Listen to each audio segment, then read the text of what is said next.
ವನಿತೈತಾರೆ ನಮ್ಮ ನಮಸ್ತೆ ಹಿಂದೂಸ್ತಾನ್ ಹಿಂದಿನ ಎಪಿಸೋಡ್ಗೆ ಎಲ್ಲರಿಗೂ ಸ್ವಾಗತ ಸುಸ್ವಾಗತ. ನೋಡಿ, ಇನ್ನೇನು ಕೆಲವೇ ದಿನಗಳಲ್ಲಿ ಲೋಕಸಭೆ ಎಲೆಕ್ಷನ್ ಡೇಟ್ಗಳು ಅನೌನ್ಸ್ ಮಾಡ್ತಾರೆ. ಆವಾಗಿಂದ ಏನು ಅಂದರೆ ಕೋಡ್ ಆಫ್ ಕಂಡಕ್ಟ್ ಬರುತ್ತಂತೆ.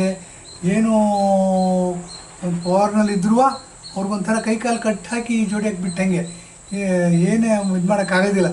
ನೂರಾರು ರೂಲ್ಸ್ಗಳಿದೆ ನಮ್ಮ ಸಂವಿಧಾನದಲ್ಲಿ, ಅವೆಲ್ಲ ಜಾರಿಗೆ ಬರುತ್ತಂತೆ. ಬೇಕಾಬಿಟ್ಟು ಅನೌನ್ಸ್ ಮಾಡೋಂಗಿಲ್ಲ ಫ್ರೀಗಳನ್ನ, ಬೇಕಾಬಿಟ್ಟು ಗೌರ್ಮೆಂಟ್ ಪ್ರಾಜೆಕ್ಟ್ಗಳನ್ನ ಇನಾಗ್ರೇಟ್ ಮಾಡೋಂಗಿಲ್ಲ.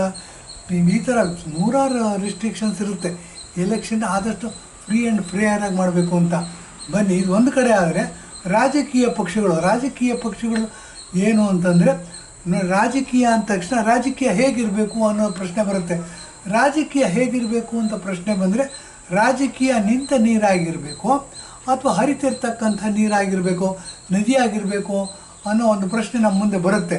ರಾಜಕೀಯ ನಿಂತು ನೀರಾಗಿಬಿಟ್ರೆ, ನೀರು ನಿಂತ್ಕೊಂಡ್ರೆ ಹೊಳಿತಾ ಬರುತ್ತೆ. ಸ್ಟ್ಯಾಗ್ನೆಂಟ್ ವಾಟರ್ ಅಂತ ಕರಿತೀವಿ. ಅದು ಕೊಳೆಯುತ್ತೆ.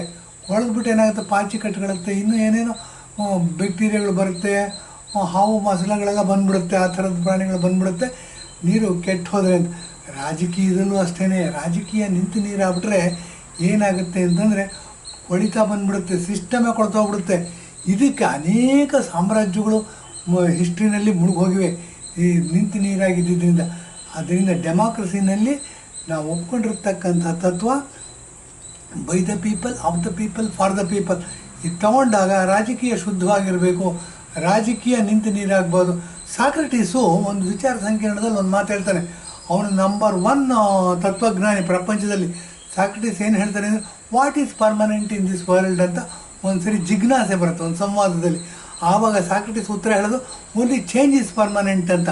ಈ ಚೇಂಜ್ ಈಸ್ ಪರ್ಮನೆಂಟ್ ಅನ್ನೋದನ್ನು ಎಷ್ಟು ಮಟ್ಟಿಗೆ ಇದಾಗಿದೆ ಅಂತಂದರೆ, ಯಾವತ್ತೂ ಅಷ್ಟೇ ಯಾವುದೂ ಸಹ ಸ್ಟ್ಯಾಗ್ನೆಂಟ್ ಆಗಬಾರ್ದು, ಪರ್ಮನೆಂಟ್ ಆಗಿ.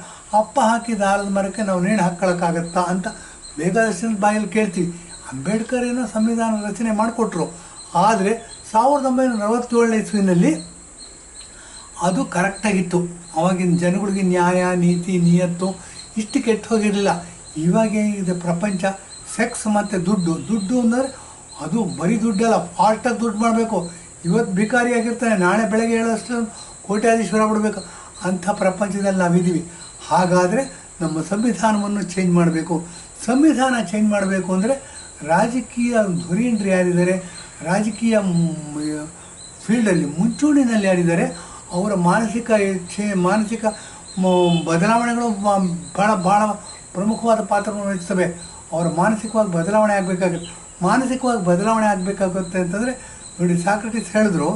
ಇದನ್ನೇ ಮುಂದುವರಿಸ್ಕೊಂಡು ಬಂದು ನರೇಂದ್ರ ಮೋದಿಯವರು ಒಂದು ಮಾತು ಹೇಳಿದ್ದಾರೆ. ಏನು ಅಂತಂದರೆ, 75 ವರ್ಷ ಆದ ತಕ್ಷಣ ನಾವು ನಿವೃತ್ತಿ ತಗೋಬೇಕು. ಅಂದರೆ ಯಂಗರ್ ಜನ್ರೇಷನ್ಗೆ ಅವಕಾಶ ಮಾಡಿಕೊಡ್ಬೇಕು. ದೇಶ ಸುಭದ್ರವಾದ ಕೈನಲ್ಲಿರಬೇಕು, ದೇಶ ಸ್ಟ್ರಾಂಗ್ ಆಗಿರಬೇಕು ಅನ್ನೋ ದೃಷ್ಟಿಯಿಂದ ಏನು ಮಾಡಿದ್ದಾರೆ, 75 ವರ್ಷಕ್ಕೊಂದು ಲೈನ್ ಹಾಕಿದ್ದಾರೆ. 75 ವರ್ಷ ಆದ ತಕ್ಷಣ ನಾವು ರಾಜಕೀಯ ನಿವೃತ್ತಿ ತಗೋಬೇಕು ಅಂತ. ಇದನ್ನೇ ತಗೋಲ್ಲ ಏನಾಗಿ ಸ್ಟ್ಯಾಂಡರ್ಡ್ ಆಗಿ ಇಟ್ಕೊಂಡಿರೋದ್ರಿಂದ ಕರ್ನಾಟಕದಲ್ಲಿ ನಮ್ಮ ಮುಖ್ಯಮಂತ್ರಿ BS ಯಡಿಯೂರಪ್ಪನವರಾಗಿದ್ದರು. ಅವ್ರನ್ನ ಕುರ್ಚಿಯಿಂದ ಇಳಿಸಿ ಏನೂ ತೊಂದರೆ ಆಗಲಿಲ್ಲ. ಸ್ವಲ್ಪ ಮನಸ್ಸು ನೋವಾಗಿರ್ಬೋದು, ಬಟ್ ಏನಾಯಿತು ಅಂತಂದರೆ ಕಾಲಕ್ರಮೇಣ ಗಾಯ ಮಾಸೆ ಆದಂಗೆ ಅದು ಆಸೆ ಆಯಿತು. ಇವಾಗೇನು ಇದಿಲ್ಲ. ರಾಜಕೀಯ ಪ್ರಬುದ್ಧ ನಾಯಕರಾಗಿ ಯಡಿಯೂರಪ್ಪನವರು ಕರ್ನಾಟಕದಲ್ಲಿ ಮುಂದುವರಿತಾ ಇದ್ದಾರೆ, ಮುಖ್ಯಮಂತ್ರಿಯಾಗಿ ಹಿಡಿದರೆ, ಭಾರತೀಯ ಜನತಾ ಪಕ್ಷಕ್ಕೆ ಕೆಲಸ ಮಾಡ್ತಿದ್ದಾರೆ. ನರೇಂದ್ರ ಮೋದಿ ದೇಶಕ್ಕೆ ಉತ್ತಮವಾದ ಕೆಲಸ ಮಾಡ್ತಿದ್ದಾರೆ.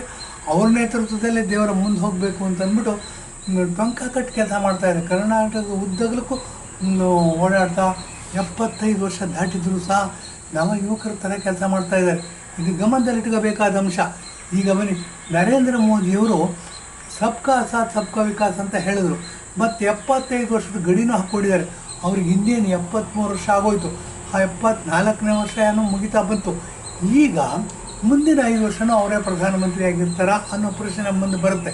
ಬಂದಾಗ ಅವರೇ ಹಾಕ್ಕೊಂಡ್ರು ಡೆಡ್ಲೈನ್ ಒಂದಿದೆ 75 ವರ್ಷ ಅಂತ. ಅವರೇನು ಮಾಡಿದ್ದಾರೆ, ಇಂಡೈರೆಕ್ಟಾಗಿ ಯೋಗಿ ಆದಿತ್ಯನಾಥ್ ಉತ್ತರ ಪ್ರದೇಶದಲ್ಲಿ ಭಾಳ ಒಳ್ಳೆಯ ಕೆಲಸ ಮಾಡ್ತಾಯಿದ್ದಾರೆ ಅಂದ್ಬಿಟ್ಟು, ಅವ್ರು ಏನು ಒಳ್ಳೆಯ ಕೆಲಸ ಮಾಡ್ತಾಯಿದ್ದಾರೆ ಅದಕ್ಕೆ ಸೂಕ್ತವಾದ ಪ್ರೋತ್ಸಾಹ ಮತ್ತು ಜನ ತಲುಪ್ತಕ್ಕಂಥ ವ್ಯವಸ್ಥೆಯನ್ನು ಮಾಡಿಟ್ಟಿದ್ದಾರೆ. ಇದು ಬಹಳ ಒಳ್ಳೆಯ ಬೆಳವಣಿಗೆ. ಆ ಬೆಳವಣಿಗೆಯಿಂದ ಏನಾಗುತ್ತೆ, ಪ್ರಜಾಪ್ರಭುತ್ವದಲ್ಲಿ ಯಾರೋ ತಪ್ಪು ಮಾಡ್ತಾರೆ. ಈಗ ಎಂ ಪಿಗಳು ಕೆಲಸ ಮಾಡಲ್ಲ, ನರೇಂದ್ರ ಮೋದಿ ಮೇಲೆ ಪ್ರಭಾವ ಬೀರುತ್ತೆ, ನೀನು ಕೆಲಸ ಮಾಡಿಲ್ಲ ಕಡೆಯ ಅಂತಂದ್ಬಿಟ್ಟು ಜನ ಓಟ್ ಹಾಕೋದಿಲ್ಲ. ಏನಾಗುತ್ತೆ, ಆ್ಯಂಟಿ ಇನ್ಕಂಬೆನ್ಸಿ ಅಂತ ಕರೀತಾರೆ, ಅಂದರೆ ಆಡಳಿತ ವಿರೋಧಿ ಎಲೆ ಅಂತ ಹೇಳ್ತೀವಿ. ಈ ಆಡಳಿತ ವಿರೋಧಿ ಎಲೆ ನೋಡಿ, ಕರ್ನಾಟಕದ ಇಂಡಿಯಾ ದೇಶದ ಸಂವಿಧಾನದಲ್ಲಿ 543 ಜನ ಲೋಕಸಭೆಯಲ್ಲಿ ಮೆಂಬರ್ಸ್ ಇದ್ದಾರೆ. 543 ಜನದಲ್ಲಿ ಯಾರೋ 20 ಜನ ಕೆಲಸ ಮಾಡೋದಿಲ್ಲ. ಏನು ಅಂತಂದರೆ ನಮ್ಮದು ಡೆಮಾಕ್ರಸಿ ಒಳಗೆ ಎಲ್ಲರೂ ಯಾವಾಗಲೂ ಸರಿ ಇರೋಕ್ಕಾಗೋದಿಲ್ಲ. ನಿಯತ್ತು ಸ್ಟ್ರಾಂಗ್ ಆಗಿರಬೇಕು, ಹಾರ್ಡ್ ವರ್ಕಿಂಗ್ ಇರಬೇಕು. ಎಲ್ಲರೂ ಮನುಷ್ಯರಾದ್ರಿಂದ ತಪ್ಪು ಮಾಡ್ತಕ್ಕಂಥ ಅವಕಾಶಗಳು ನುಸುಳ್ಕೊಂಡು ಬಂದ್ಬಿಡುತ್ತೆ. ಇಂಥ ನುಸುಳ್ಕೊಂಡು ಬರುತ್ತೆ ಅಂತಂದಾಗ ನರೇಂದ್ರ ಮೋದಿಯವರು ಒಂದು ಮಾತು ಹೇಳ್ತಾರೆ, ಏನು ಅಂತಂದರೆ ನಿಯತ್ತಲ್ಲಿ ಖೋಟ ಇಲ್ಲ, ಹಾರ್ಡ್ ವರ್ಕಿಂಗಲ್ಲಿ ಕಡಿಮೆ ಪರಿಶ್ರಮ ಹಾಕೋದಿಲ್ಲ, ಸಾಕಷ್ಟು ಪರಿಶ್ರಮ ಹಾಕ್ತೀನಿ. ಏನಾದರೂ ನಾನು ಜನಸಾಮಾನ್ಯ, ನನ್ನಲ್ಲೂ ತಪ್ಪುಗಳಿರ್ಬೋದು ಅನ್ನೋ ಮಾತುಗಳನ್ನ ಅವರು ಅನೇಕ ಸಾರಿ ಹೇಳಿದ್ದಾರೆ.